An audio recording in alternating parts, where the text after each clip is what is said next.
I want to talk to you today about my all in recovery process, how it looked, what it was, what it wasn't, and how I got to be binge free going on 6.5 years now. So, if you haven't listened to my episode about how I lost control with food and the years of my food dysfunction, shall we say, that might be a good place to start because it describes the first part of my life, or actually 25 years of it, from the age of 15 to the age of 39, actually right up until my 40th birthday, when I had just basically been in a wrestle match with food and my body for 25 years in all variations, all types of dysfunction. And understanding the scope of what I had been dealing with for all those years is important to understanding why I did an all in process and why it was the only thing that would have worked for me, and that it's not actually a recommendation for everybody out there. I used to think so. I used to think that if everyone would do this, they would all recover, and have since completely modified that perspective. I think there is a certain population who might, like me, only benefit from an all in mentality. And there's people for whom it would completely overwhelm. And I don't want to say that it's not an overwhelming process for everybody, because it was an overwhelming process for me. But it was the only thing that was going to work because it was so extreme. And I was very extreme in everything that I did when it came to food. I want to first actually start by talking about what it is, because there is no actual clinical definition. The all in quote unquote process is something that has gained traction in the recovery spaces on social media and on the internet. I think there's an individual interpretation for everybody too of what it means. And so I do want to just share what my personal experience, what it was, without even necessarily calling it anything or labeling it as such. And also, I didn't know that all in was a thing when I did it. So I didn't do it to do it. It wasn't like, oh, that sounds like the method for me, I'll go after it. It was something that I did and then later learned there was a name for this and that there were other people recovering in this way. It's really funny because I read a book called The F-It Diet by Caroline Dooner, which basically outlines an all in recovery process. And I get this feeling sometimes that it was born of a lot of people online talking about their personal experiences with binge eating and restriction cycles, who kind of had it up to here with the traditional methods of recovery, which I don't want to put down because they are helpful in many ways. Like I have been to inpatient and outpatient treatment. I have been to therapy. I have read all the books. At the time, in the 90s, early 2000s, and what is it, the 20 teens? Is that what we call it? There was a lot of information about self-compassion and understanding the emotions and tolerating emotions and understanding your childhood triggers and things like that. And all of those things were really helpful for my self-development. But none of them ever worked to heal my binges or my restrictions. Nothing felt like it ever cut through. And I get the sense that with the onset of social media and blogging and just people being able to talk to other peers about this experience, it seems like there was this, like, I don't know, it's like a whole group of people sat down and were like, all right, we're going to throw everything we know to the wind. And like, we just need to do it radically this way. This goes against, in a lot of ways, the principles that traditional binge eating recovery methods would offer. But it was what worked. It was not the therapy. It was not the protocols. It wasn't the regulated eating that was prescribed to me in a clinic. It wasn't even the self-compassion. And it was this radical approach to unconditional permission to eat. Now, unconditional permission to eat is one of the basic tenets. It's like one of the core philosophies of all in. And it was that unconditional part that was everything to me, because everything else that had come before it had a condition. There was like, I could eat more foods, and it was encouraged to eat more diversity of foods, and it was encouraged to have forbidden foods and things like that in my therapies and things. But the condition was always moderation. And that was the goal. It was assumed that because if you binge eat, that really you have a problem with excess and that the goal is to be moderate. I understand that as a goal. And to be fair, that is where I live now. That was the end result for me. It was that I can eat in a way that feels Like, I don't need so much to feel satisfied. I'm not talking about achieving moderation in terms of the diet culture way of talking about that, like tisk tisk, just eat as much as you need and no more. I mean moderation, like I eat enough to fill myself and enjoy it and have pleasure from food, and then I can move on with my life. But binge eating recovery in any other way but all in always felt like there was like you had to leave one eye open on that, like that there was a wrong way to do it. And that if you ate too much or if you wanted too much, that there was some strategy you were supposed to implement to get that desire to come down. That felt threatening to me. I mean, there was part of my conscious for sure that was like, yes, please, yes, limit me, help me see that I don't need all this excess. But there was another part of me that was the stronger part that was like, don't tell me what to do. Don't limit me. I need to understand I have access. One of my favorite social media posts that I've ever written is a simple sentence, and it is that binge eating is not a disorder of gluttony, it is a disorder of scarcity. Oh, it's two sentences. The second sentence being, where we do not believe we have enough of something, we will seek out an abundance of something. And my particular brand of food issue came from, at its core, a belief that I was too much, wanted too much, ate too much, was too big, and that I needed to limit myself. And until I felt like I could exist and be okay and be safe and be accepted and be free without limitations, my rebel wouldn't rest. So all in for me was contingent upon this unconditional permission to eat food. I want to get to like why I sometimes have an issue with saying that exactly. But before I do, I will put out the lay of the land as to how this started to look. So this was in 2019, and I was approaching my 40th birthday. I had done some body image work in the previous years because I had 3 kids at this point, and it was becoming increasingly obvious to me in my late 30s that my relationship with food and my body image were just getting worse with time. Like nothing was ever getting better. My life always felt hijacked for food and for my body image issues. Like this was my whole life. I mean, I'd always known that and it had always been an issue. And it's not like I hadn't tried to intercept before, but it was getting to a point where you know how sometimes there's like an exhaustion of something. Eventually, you start to see things that you wouldn't see before. You can't really be in denial at a certain point anymore when you're just running up against the raw nature of yourself over and over and over.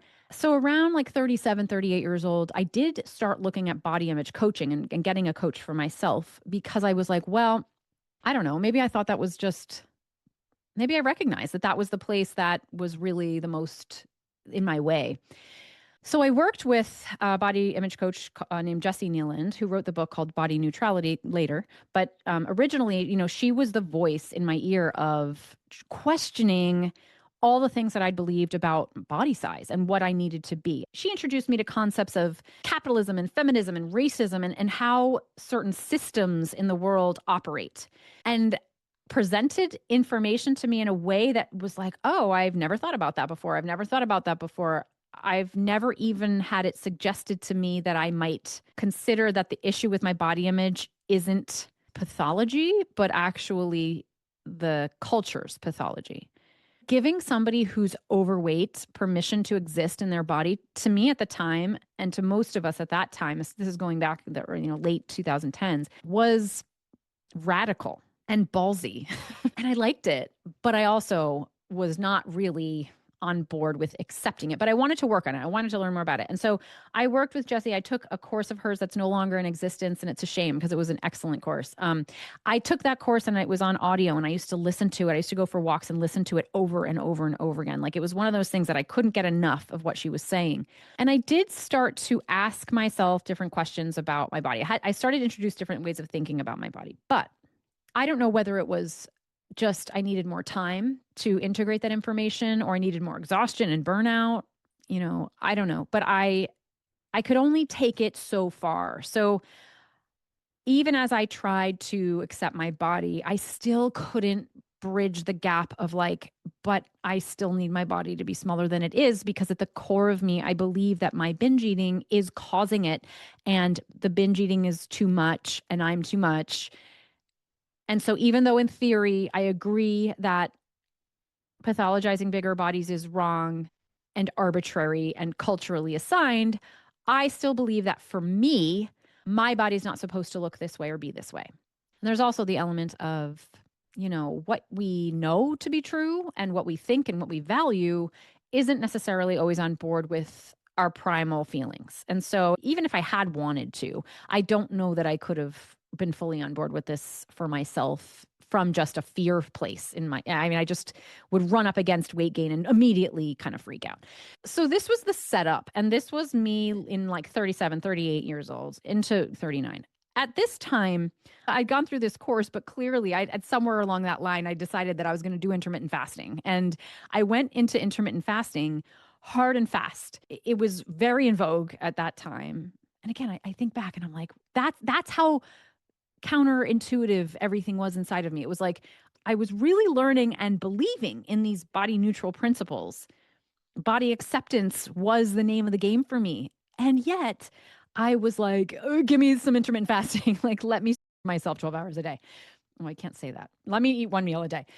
I mean, it was just so entrenched. However, I don't think that work was for nothing, by the way. I all of the work that I did with Jesse, but not only with Jesse, in therapy, in all of the books I read and the treatment I had gotten over the years, I don't think that work isn't absent of meaning. I believe that's self-development. I just think that until you get that Tetris piece to connect those self-development pieces to the food physiology piece and to your psychological resistance, it works separately. Like they don't touch each other. But I do believe that once things did fall into place for me, which I will describe, I will get to it.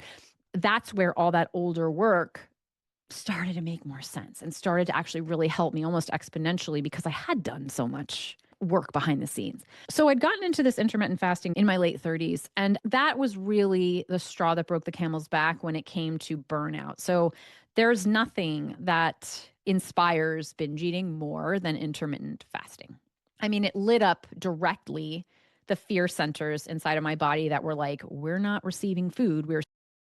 I am, even though I wasn't starving. I wasn't. I was not even underweight according to the BMI, which is a silly mode of measurement anyway. But just for reference, no doctor would have looked at me and said, you really need to put on weight. In fact, the opposite. I had been to a specialist at one point who asked me why.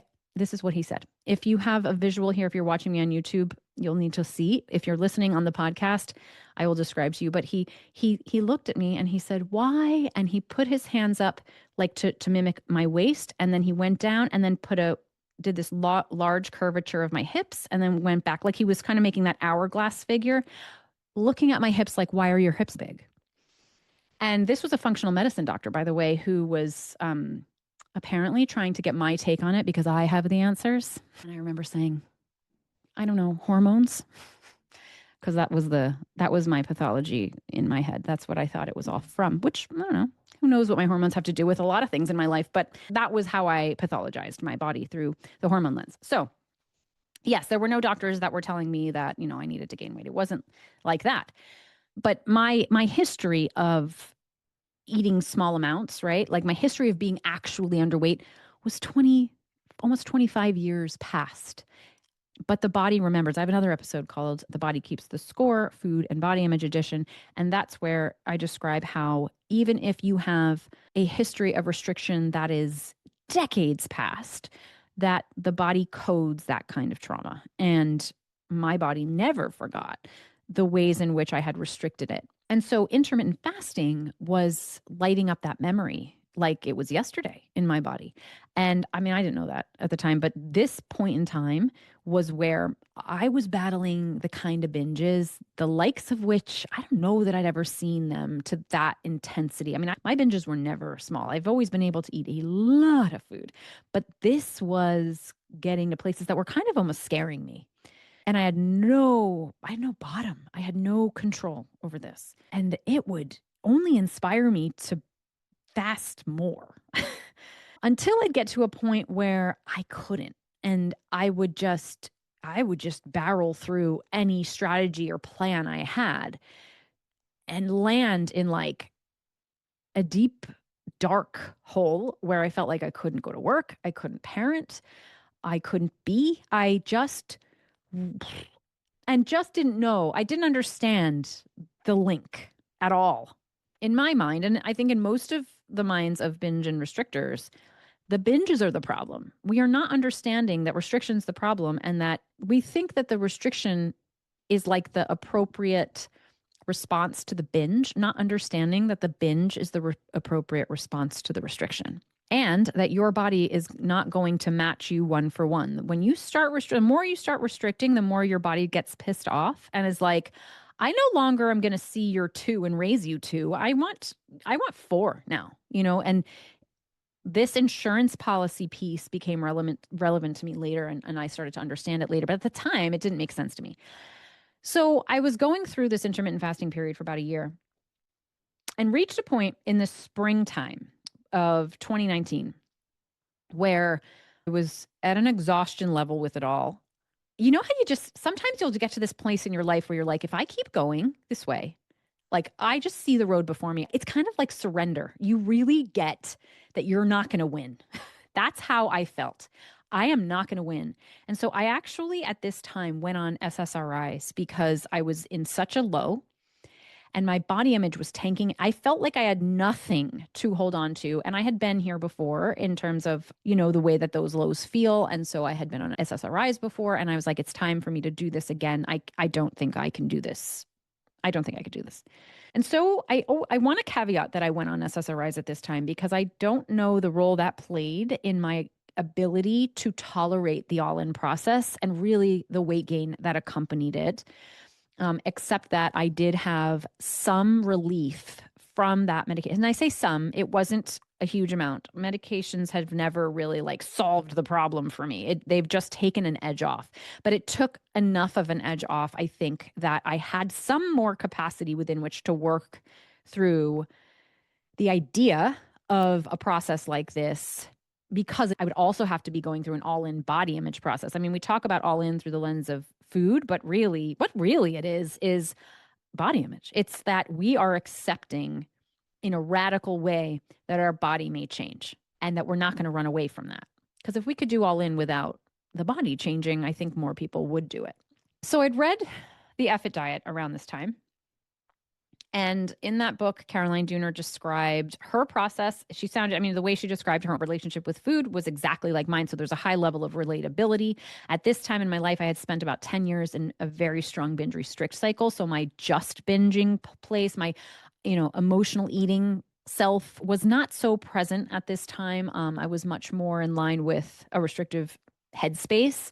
And that matters because I think there's a difference between an all in that addresses the physiological restriction and the mental restriction versus emotional restriction, which is a bit of a different thing. And it's more of escapism through food and numbing through food. And I wasn't in a place at this time in my life where I was numbing through food. I was simply just out of control with it. Emotions themselves weren't my issue, although I thought they were at the time, but they weren't.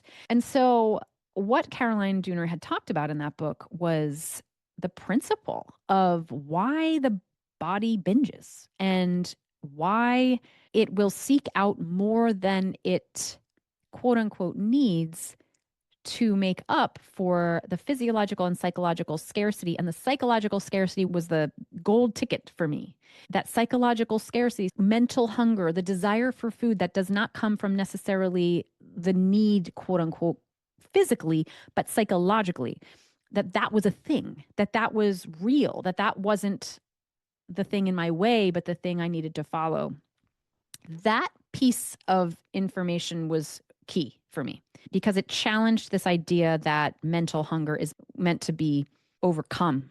I read this book and I don't remember the decision. I didn't say like, oh, I'm going to go all in today. Again, I didn't even know what that phrase meant, but I was like, this is what I need to do. I know this is what I need to do. I know that what I need to do is stop compensating for everything. So Again, at that time, it was this sort of lifestyle where if I binged one day, I made up for it the next. And if that next makeup day I binged again, then I doubled down and then it would have to be longer. And I would invariably have to reassign. I would have to like start over again a lot of times because I couldn't keep up. Like I was binging more often than I was able to restrict. So it would just get so out of hand. I'd be like, okay, clean slate, start again. And then I would just start again. And then it would like, I would last for like 2 to 3 days and then it would get out of hand again. I'd start again. But every binge and every calorie over what I thought I should have was always compensated for. There was always a retribution that took place from it.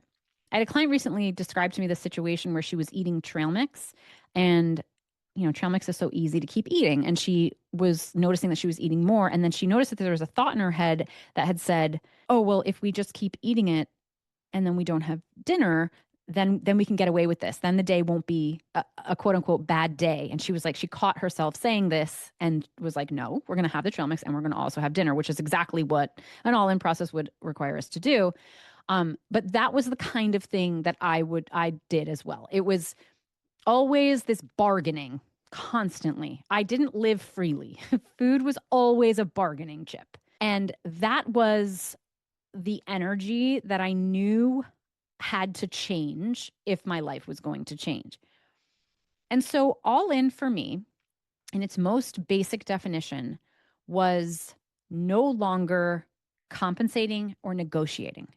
It was unconditional eating, no matter what kind of trail mix I'd had earlier that day, right? Or no matter how hard I'd binged the day before. It was every present moment is its own. It doesn't carry with it what you need to be making up for from before. It doesn't matter. That's an extremely difficult thing to do. It feels wildly unsafe and will, if you are in the practice of compensating for things, cause weight gain because you're not going to be micromanaging that math anymore. I will describe to you how that looked, but I will say this one thing first because this is probably the most important thing if you've ever thought about this process and or if you've tried it and it hasn't worked for you. First of all, it won't work for everybody, but second of all, there is a misconception about what unconditional permission to eat means. And I think it's largely misinterpreted as I'm allowed to get like permission to numb out with foods, permission to binge, permission to close your eyes and just use food to emotionally restrict. And when I say emotionally restrict, I mean to escape feeling through the comfort of food. This is more the emotional eating landscape. I find this to be more the permitter mentality. So that is why I think many people who consider themselves to be permitters have trouble with all in because unconditional permission to eat isn't that. I ate a ton of food every day throughout my process of all in recovery. But I say never. I mean, I probably to some degree, just on some spectrum did. But by and large, I did not use food to punish myself. I didn't use food to hide from myself. I didn't use food to check out. Even though there were times where I certainly probably did check out, this is a hard thing to explain. Like, I was conscious. I was always a conscious binger. I was always there. I was always present. I knew exactly what I was doing. It just seemed like my hunger would never stop. And even though acutely I would feel full, I don't mean I would always feel hungry, like my stomach wouldn't get full because it did. But it was almost like, but I still felt so drawn to food in this conscious way, like it was food I needed. And I couldn't get behind how that could be okay. But when I was in my 20s and teens and using food differently, right? Like at that time in my life, food was the way that I just basically buried myself in a hole and then buried myself even deeper just because like there was almost like a self-punishment kind of angle of it at that time where I was just so distraught and in such despair because of food in my body that I went towards food and even harder. Like I almost like the more I was upset about my weight, the more food I would eat and gain weight, which sounds counterintuitive. That's another story for another day. But that scenario of binge eating is different than the experience of a binge restrictor. And I've had the experience of both. And at this time in my recovery, I had left the experience of the former. I was no longer eating that way. I was not eating in a way that was meant to bury myself. In my 30s, the binge and restrict cycle was largely a control issue. There was a control battle all the time, mostly mental, mostly in my head. And I fought with myself. It was like there were two of me. That's what binge restrictorism feels like. It's like there's one that's like the control vigilant who's not having any of this and has high standards of living and cannot understand why this other side won't get in line and is very bullying about it. And then there's this other side that's kind of just minimizes that other side and like condescends it by eating. Like it's just like, yeah, watch this. It's rebellious and flippant. And these two sides are the crux of what All In Recovery was addressing, because what All In does is it takes the control vigilant and is like, you can't come here anymore. Like, we're not doing that. And there is no part of me that's on board with that anymore. Even if there's a part of me that wants to want that, it's like we've decided that's not happening. And when you take away one side of an argument, you don't have an argument. As opposed to the other way that I was describing it, the permitter side, where that argument isn't the control vigilant. It's self versus self in a different way. It's like the part of us that despairs and eats, and then the other part of us that sort of just agrees with that and then does it even more. That's a different experience. I will also say, though, that many people who identify as permitters don't realize the extent to which they are mentally restricting. And so that controlling vigilant is potentially very relevant for you if you have an inner critic that's always telling you about how badly you're doing and how much you shouldn't be eating this way. Like that is also restriction and does qualify as binge restricting. You know, I've had many clients come to me saying, I'm a permitter. I relate to the way you talk about many things, but I'm a permitter. Can you help me? And many times, not every time, but many times we find there's so much restriction going on that a lot of those principles will apply. There's other times I talk to clients and it's like, no, this is a case where the restriction isn't the main culprit in terms of the physical and mental restriction, and therefore All In would not apply. So what this looked like was I would wake up in the morning and I would be like, I'm having breakfast. And at this time, I was like, well, screw the eggs and toast. Like I'm tired of, or not even toast. At that time, it would have been like, I would have had my paleo friendly breakfast. And I was like, nope. I would want a bowl of cereal because I loved cereal, and I would never, that was a binge food, but I would be like, I want a bowl of cereal. And I wouldn't factor in the health and nutrition of it, which I had been obsessed with in my 30s as well. I wouldn't factor in the calories. It was just, I want cereal, and I would have a bowl of cereal, but I didn't stop there. Don't let me fool you. There was no way that I was going to have a bowl of cereal. That would be a goal for me, right? Like to be able to have a bowl of cereal and just stop. So again, there's a spectrum of people in this process. I wasn't at a place at that time where permission to eat meant, oh, you can just eat whatever it is you want, as if that's where the permission lies, so long as you stay moderate and appropriate in your portions. It was like, I'm not able to have normal portions. Like, no. And I think this is another one of those misconceptions that they're like, well, when I give myself unconditional permission to eat, I just eat so much. And it's like, well, yes, of course, because that's where you start. There's this idea that the goal is supposed to be the process. Like for me, being able to start with a bowl of cereal and end with a bowl of cereal was months down the line. Like that was not something I was able to do for at least 6 to 9 months. So no, my cues weren't there. I didn't have fullness or satiation cues. I mean, I'd have the cues, but I couldn't listen to them. My psychology was like, oh no, that we are not stopping at a bowl.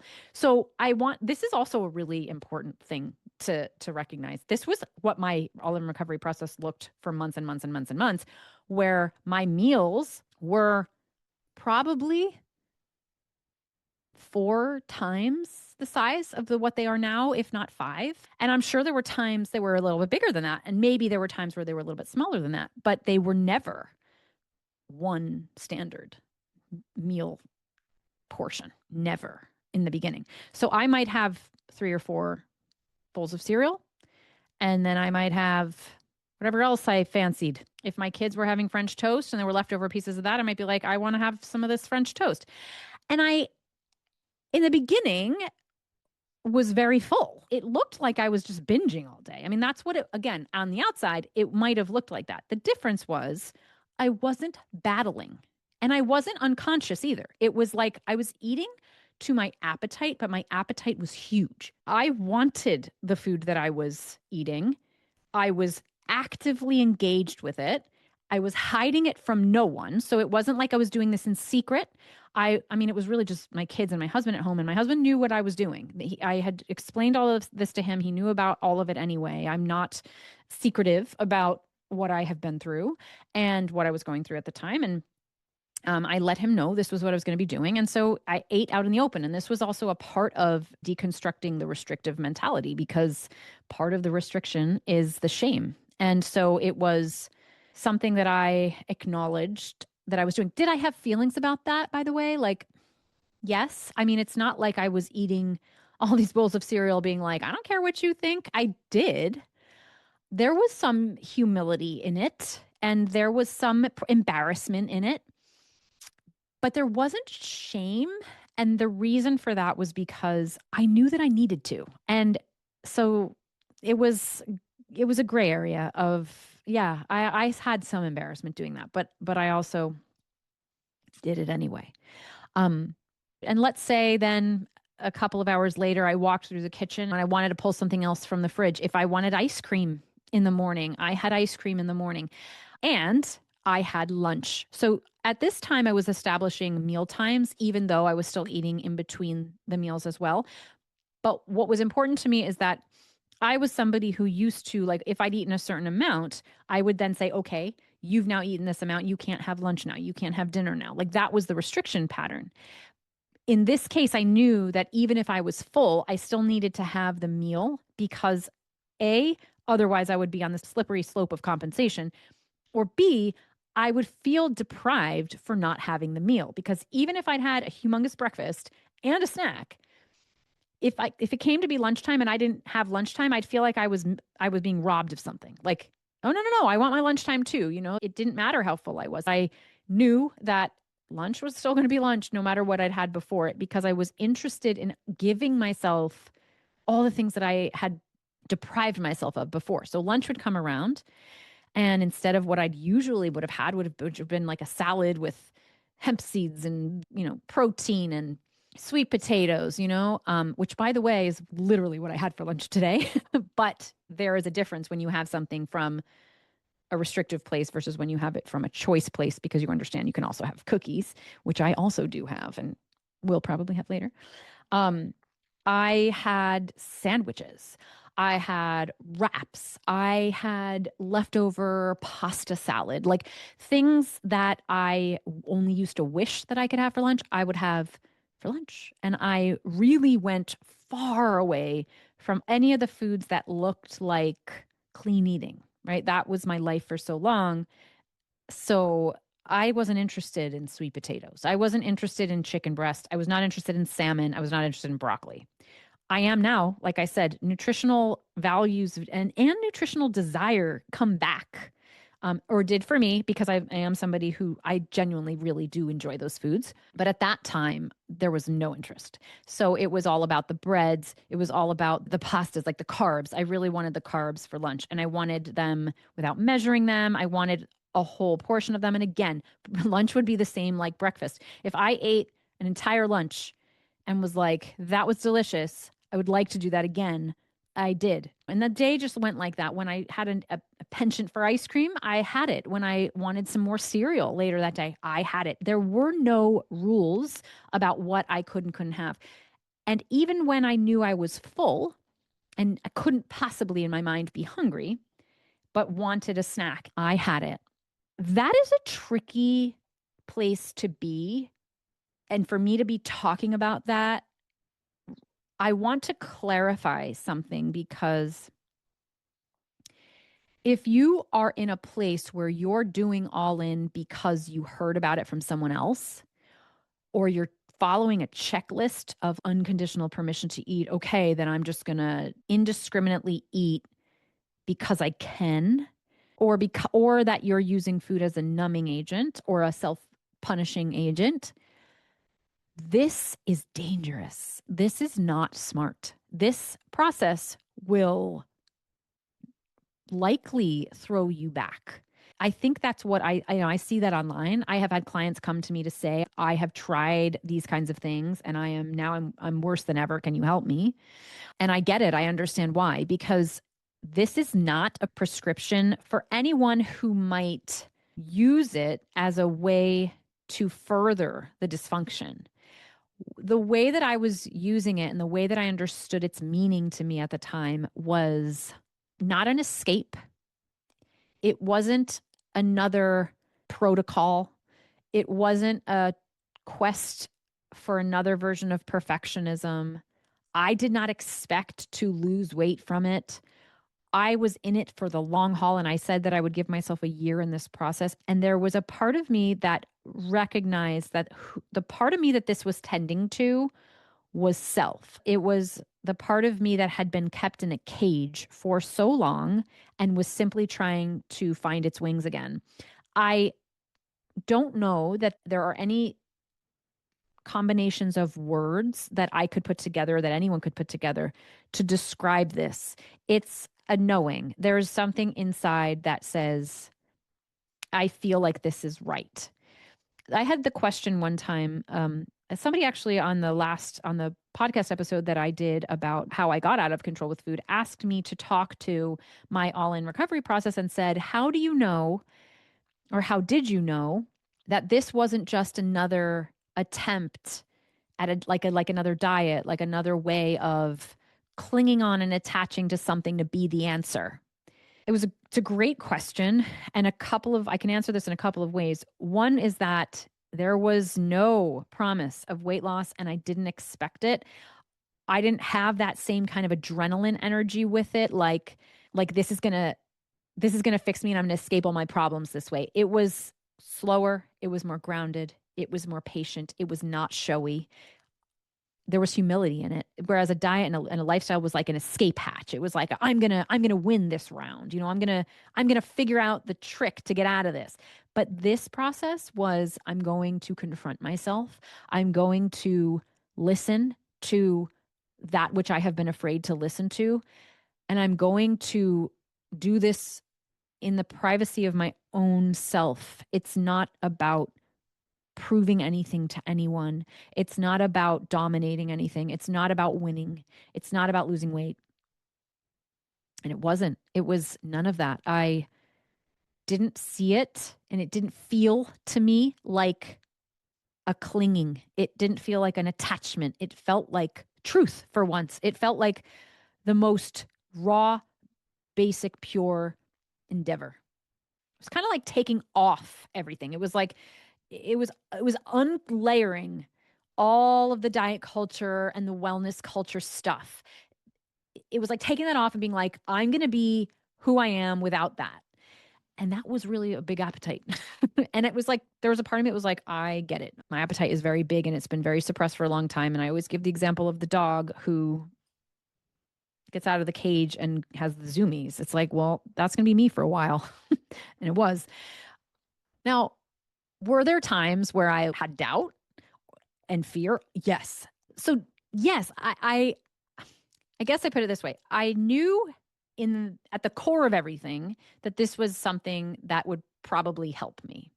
But that was almost like I guess if you're thinking about it in parts work, like that was myself that knew that. It was the authentic me that understood that. The higher self, however you like to think about it. But my parts would get freaked out. So I had parts of me like, the parts of me that were afraid of the weight gain, that were like, oh my gosh, are you seriously doing this? Like, do you know where you're going to end up? I cannot believe that you're just trusting this process. Like, you're going to regret this. That was present a lot. Fear of, oh, have I just been tricked into another one of these? Like, is this any better than keto and fasting? Like, is this going to be the same outcome as everything else, where I just end up worse than where I left off? And have I just been fooled? Like, am I just blind? I had all of these doubts and fears. I cried as I gained weight, which happened slowly, by the way. It didn't happen all at once in the first few months, which that isn't true for everybody. Some people gain weight really quickly in the beginning. I gained weight more slowly, But then all of a sudden it came on. And I remember taking the first photograph of myself, or my daughter actually took a picture of me sitting in a rocking chair on my phone, and I didn't know it. And it was the first time that I'd looked at myself, like I looked at my new body. And I mean, moments like that derailed me a bit. I would, I would tell my husband, like, I'm not doing this. I would go back into the catastrophe mode. I flooded about it. I was like, get me out of here. I'm done. I'm not doing this anymore. I would plan to do something really drastic and go back to fasting. I had these plans. It was like I packed my suitcases and I was ready to leave, but I never did. I always would come back to myself, and I would come back to the idea that, again, like it was almost like you'd hold those suitcases in your hand and you'd be like, where the heck am I going to go? Like the second I walk out this door and try to get on a plane to wherever the heck you're going to escape to, you're going to realize there's nowhere to go, and that there's nowhere that houses your safety except in your home. So I, would go through the motions of being upset, and I'd throw my temper tantrums, and I would cry and yell and grieve. But I ultimately showed up to the next meal, and it was in the behaviors that continued to show up, day in and day out, that I started to understand that this was actually working. And the way that that started to present was after about 3 months to 6 months, there was a noticeable difference in the way that I felt around food. I remember a particular moment when I craved an apple. I remember a particular moment when I had an ice cream. An ice cream was one of the main foods I was eating at the time for months, boxes of them, and like of the ice cream bars. And I remember having the option of having one and feeling like I could take it or leave it. Now, that doesn't mean that those foods weren't still delicious to me. And I'm not suggesting that I started to not care about food, but there would be times where I didn't. There would be times where the option would be there to eat something, and I would actually feel like, yes, if I ate it, I would really enjoy it for sure. But also that if I couldn't have it or didn't have it, I would also be okay. Like my brain wouldn't attach to it and then not be able to think of it. Whereas before, every minute of the day would be like me trying to escape my food noise. Like food noise, the way it's talked about now, it's like now there's this term for it. Like that was my whole life, and that was the only thing that I ever had was food noise. Food noise was decreasing. And even in the presence of food, my choices not to have it were not followed up by food noise. And that was one of those things that I was like, who are you? That seemed like folklore to me, that anybody would ever be able to have that experience with food. I knew people did, but I was like, I'm not one of those people. My biology is not set up for that. I just assumed that. And yet I would forget about the Snickers bar in my purse. Like that happened. And that doesn't mean, again, that the next day I wouldn't be like, I want a Snickers bar. I need to have a Snickers bar. I'm going to have one. But there would be times where I would forget. And so that started happening more often. And those 5 bowls of cereal that I was having in the morning started to feel almost like a chore. Like it started to feel like I actually don't want to pour another one. I feel like I could be done now, or I would want something different. It took me a while to start wanting eggs again, but there were times where I was like, I could have some sweet potatoes, like, not for breakfast, but, um, and as that was happening, I was like, okay, I'm not doing that. I'm not making that happen. I'm not strategizing for this to happen. It's not something I'm like learning how to do again. It's just that it's happening. It's organic. And I don't feel bothered by it. There's no energy it takes from me to stop eating sooner or to want to eat something different, or to say no to food sometimes. It was just there. And as those experiences were increasing, that's really all I needed, because that told me that something's working. what you expected out of this process is actually happening, that means something. And so even though my weight was going up, my regulation with food was also going up, or my appetite, my insatiable bottomless appetite was coming down. Now I still have a good appetite. I have a hearty appetite and I always will, I think, but I hope anyway. It's a sign of thriving in life. But my appetite was 20 times the size of what it is now, and it was starting to regulate itself, which is what allowed me to tolerate the weight gain. So about 9 months into this experience, COVID hits. It's March of 2020. At this point, my eating is almost it's normalized. I still ate a lot of food and was still overeating. And overeating was a part of my recovery for the next year and a half. The way I eat today didn't start happening until 2, 3 years in. And even more than that, when you consider the nutritional, like I started to fold nutrition back in a way that didn't feel threatening to me anymore. And that took years. My weight went up, my weight came down a little, my weight back up. It did this for a while. I ended up losing weight towards my fourth, fifth year of recovery. And every year since, I have come down a little bit. I do notice that. I do notice that when I come down, I also go back up and then I go down, and I don't interfere with this process. I also am I'm still a conscious eater, meaning that I am always aware of my food. I don't use food as an escape hatch, even where I, you know, understand the invitation to. And I think this is a part of also why All In worked for me, because there's always been a part of me that's able to stay present enough to say, where's your appetite, and let's honor what we need. And I do. I fully honor what I need. And there's also a part of me that registers when something's happening in my food that seems to be part of escape invitation, right? And so I can tend to my needs there. That's something I also learned to do in the subsequent years of recovery, of like, what does it mean to tolerate my emotions? This is where I got into somatic therapy and understanding like what's going on in my anxiety and how to manage that. And I couldn't do that when I was dysregulated with food. So years in, I started to learn how to tend to that piece, that emotion, that part that probably fueled a lot of my emotional eating in my 20s. Where the only reason I'd gotten out of emotional eating in my 20s was through the restriction eating. The dysfunction never left. As the restrictive eating died down, I started to be able to work with my emotions a lot more. And refine. I've refined over the years safely. I never, ever compromise that felt sense of threat. So if I feel hungry, even if it doesn't make sense to me, even if I disagree with it logically, even if I can't understand the formula that my body's working with, I honor that hunger. I don't push my body into places where I know it will start to react and take back. It's silly for me to do that. It wouldn't work. It's just like there's no point.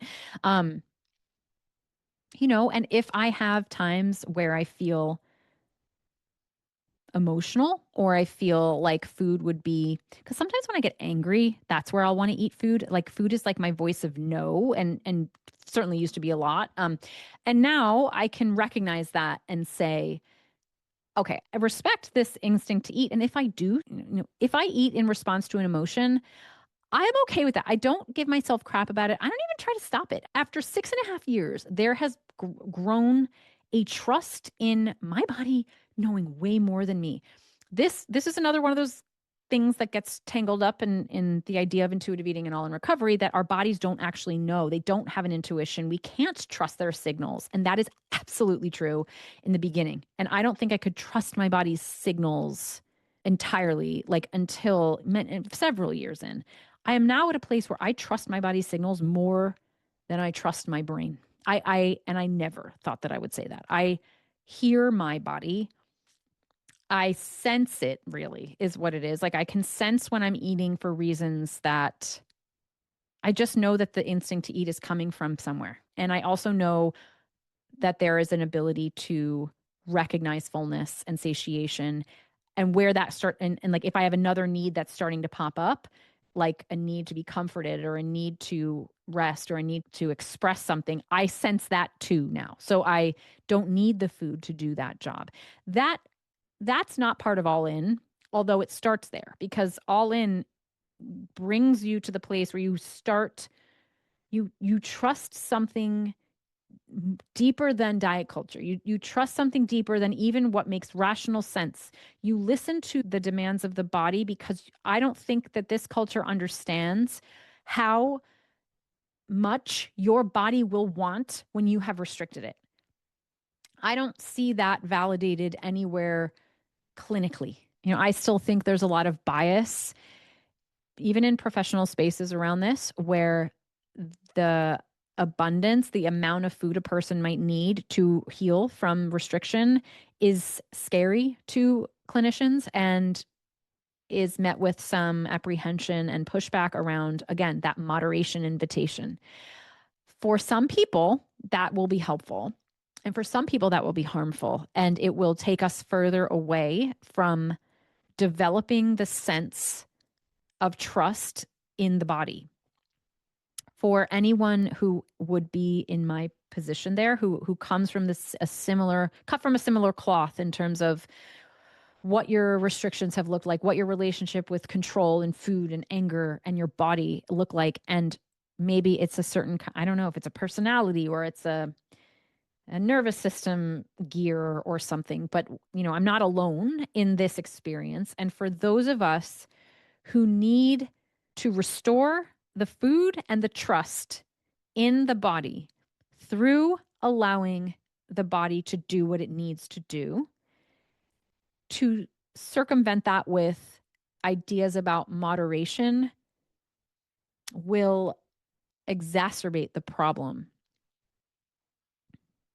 Through All In, I learned nuances of what my hunger means, the different shapes it takes on. It is not just a stomach grumbling. It is a sense. So a lot of times I feel hunger through a sense. A lot of times I feel hunger through the desire for food. Even when I've eaten relatively recently, right? Like so I have learned that sometimes you feel hungry. I'll say speak for me. Sometimes I feel hungry in moments where it doesn't make sense to be hungry according to our logical brains and certainly according to the culture. But I know that I am hungry and need food at that time. My body doesn't operate on a clock the way like it's some days I want more food in the morning. Some days I want a lot of food in the morning and then it's kind of tapers off. Sometimes I want food all day long. Sometimes my appetite's relatively low. Sometimes it's different all the time. And if I have an expectation about what it's supposed to look like and not look like, I'm not trusting that these signals are accurate. Through All In, I realized or got to know that my body will send me cues of different types of hunger through different ways of speaking that through to me. And I can feel them. I can feel what they are because I've just now had like all these years of experience with it. So right now, in this very moment, I'm hungry and I'm hungry not in a stomach way. I know that I'm going to get off this and I'm going to eat something. If I were listening to only like my stomach, I'd probably be like, no, you can't be hungry, but I know that I am. I know that I am. And I just sense it. This is not a formula you can teach. This is not a formula that anyone has except for me, for myself. There's a knowing that I have about being hungry. There's a knowing I also have about when I'm full and I can stop and there's no scarcity in stopping. I have operated through this listening and I really want to be careful with that because it sounds so abstract, which it is, but it's also not like I'm just listening to my body. It isn't even sensation. It's knowing. um, and I didn't even refine this until the past couple years where like it just, and again, it just happened. I didn't do it on purpose. And that's 4.5 years into my recovery. I mean, this is a commitment, this process of recovery. It is not quick. It's not simple. It isn't rewarding at first. It's a commitment. It's not about the ego. It's really about your relationship to your life, your relationship to yourself, your willingness to put down control to develop this. If you told me at the time in 2019 that 6.5 years later, I'd really have a strong sense of intuition and I wouldn't have to think about food very much. I'm like, 6.5 years though, really? Like maybe I'll just fast, like maybe I'll just get there. But it does take that amount of time. And it takes that amount of time sitting next to your commitment to yourself. And even as you move away from yourself at times, that you come back. And that's what I have done many, many times. I have doubted and feared and gotten angry and grieved. And I come back. I always come back to this greater knowing of where I need to be and what's going to serve me and not serve me. That has required at times body image distress, emotional distress. And I'm sure that in no small part has been due to the work that I do here and the way it's been reinforced back to me through the clients that I have and the podcasts that I've spoken on and how important I know this is. So I'd like to at some point also talk about the phases of recovery and how it looks at different places and what refining intuitive really means and how intuitive eating is really something that has different parts of it, how different people might need to be in different parts at different times. I mean, there's a lot of complexity to the process, but this was how mine started. If you are interested in working one-to-one with me, I do have some spots open for this winter, and you can find the applications in the show notes, and we can set something up. Thank you for listening and watching, and I will see you next week.